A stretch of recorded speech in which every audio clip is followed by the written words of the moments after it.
colleague Liabo Setho indeed joining us now as well. Liabo, SMEs, one of the biggest hits, certainly in a time like this. We won't know the exact impact, but there are companies that we won't even see ever again after this.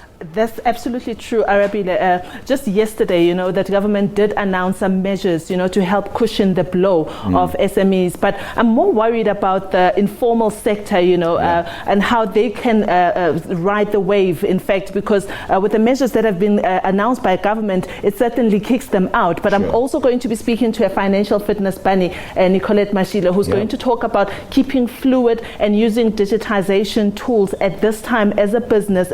What is fact, what is mission, fiction, and she's also going to talk to us about whether it is indeed expensive as people have touted it to be. So it's a very interesting show, but we don't have only one SME today, but two. So in the next hour we're going to have another bout of SME on Point. Absolutely perfect. Have fun. Thank you.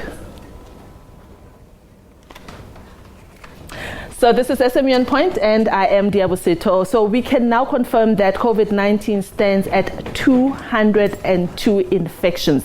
And a lot of you have called to ask what government is doing to cushion the blow on SME. And yesterday, the Department of Small Business Development did issue a statement where they announced that a number of interventions have been put in place. Let's take a look at them. One of them is the Debt Relief Fund that is aimed at, making sure that small businesses, they get relief from their existing debts and also their repayments. They're going to also look at assisting in acquiring raw materials and pay labor and other operational costs. So if in your business you use a lot of raw material, this will be a time to get in touch with the Department of Small Businesses. But of course, you first have to demonstrate that your business is indeed impacted. This one is for particularly businesses that manufacture or supply products that are in demand at this time. Let's take a look at the Business Growth and Resilience Facility. Those are 2 points there. This is to enable continued participation of supply value chains. Like I said, if you're in manufacturing, this is a facility that will probably help you at this time, and they will also offer working capital, stock, and also bridging finance. But of course, for you to be considered, you have to demonstrate that this pandemic has indeed impacted your business and that you are taking a beating. And let's take a look at how you can get in touch with them. They say that for you to benefit from that, you have to register on www.smesa.gov.za. There you need to register your business in order to be considered for this. But this only goes live on Tuesday, the 24th of March. So it does not go live immediately or today. This was announced yesterday, and it goes live on the 24th of March. Those details very important, because for you to take advantage of this cushioning effect or the cushioning that the government is offering us, you have to register on the government website. And of course, please do get in touch with me to let me know how the process is, if it's easy indeed to do that or if it's difficult. But we want to know your experience of getting through to the website. So over the past 2 weeks, we've also given particular attention to how COVID-19 pandemic is impacting the small business sector. And we are not stopping. We're continuing this week. We're looking at digital tools that you can use in your business to keep your business in a decent financial state. Nicollette Mashile, who is the Financial Fitness Bunny founder, and she's joining me via Skype to share wisdom on how this can be done. Nicollette? Good afternoon, Liabo. How are you doing? I'm fine. Thank you so much for joining us on SME on Point. Nicollette, so those measures that I've just read out, I'm sure you have had the chance to look at them. What do you make of them? Do you think that they are enough to cushion SMEs? Look, I think the government, for me, always is on the back foot in terms of supporting small businesses and SMEs. So at this point in time in juncture, we do welcome whatever interventions are possibly being made, but I don't think it's going to be enough. And I think you've rightfully pointed out something, the informal business sector. That probably is the bulk of small businesses and SMEs in South Africa. How are they going to be able to get that support? Because again, you almost you almost putting them on the outside of what is actually happening. For somebody to be able to realistically and give you the type of impact that COVID has had on them, they need to have those kind of data and processes in place. Now, we know that informal businesses or small businesses don't always function on a very process level way of doing business. So for me, it's yes, we do welcome the interventions that Department of Small Business is making, but we are saying that there's going to be quite a lot of people, businesses that are going to be left on the outside simply because the application process might become the barrier.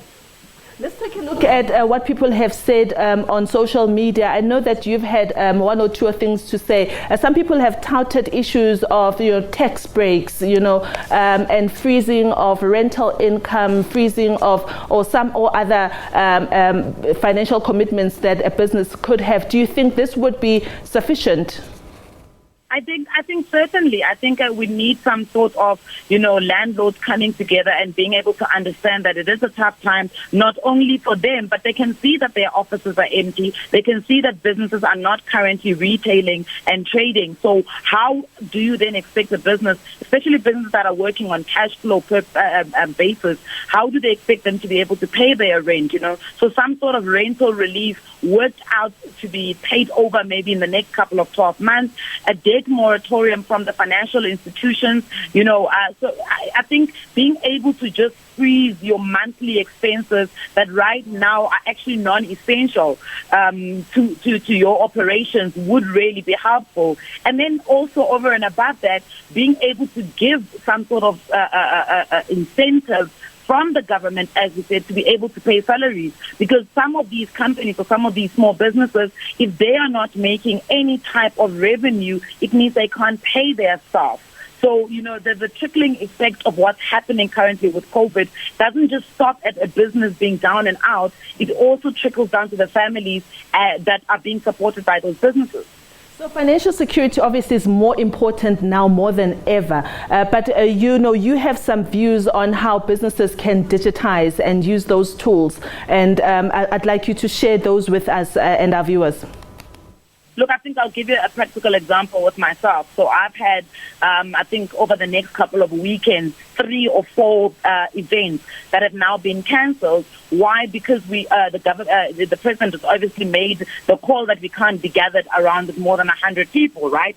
So things like that, we then need, the event organizers and brands that we are working with or your clients to be able to allow you to use digitization to have the event. So something like having a webinar instead of actually having this in-contact conversational event. So I think it's also about, your clients being able to be open to you using your digital spaces and digital tools to be able to have these conversations. I saw the other day some of the Afrikaner musicians, they are going to be having an e-concert, so they were having a concert that was already on the cards, but now instead of refunding every single person that has bought or purchased a ticket, they're turning it into an e-concert. So I think it's about looking at what are the possibilities. And I think right now, instead of being able to offer the actual product or service that you as a small business you can be a leader in terms of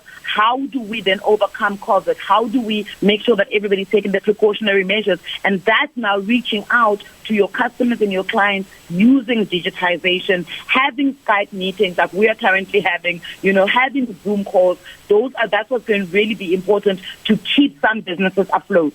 I'm curious to know about the myths that are associated with digitization. What is fact and what is fiction? And a lot of people complain about the cost that is associated with digitization. Can you take us through what is fact, what is fiction?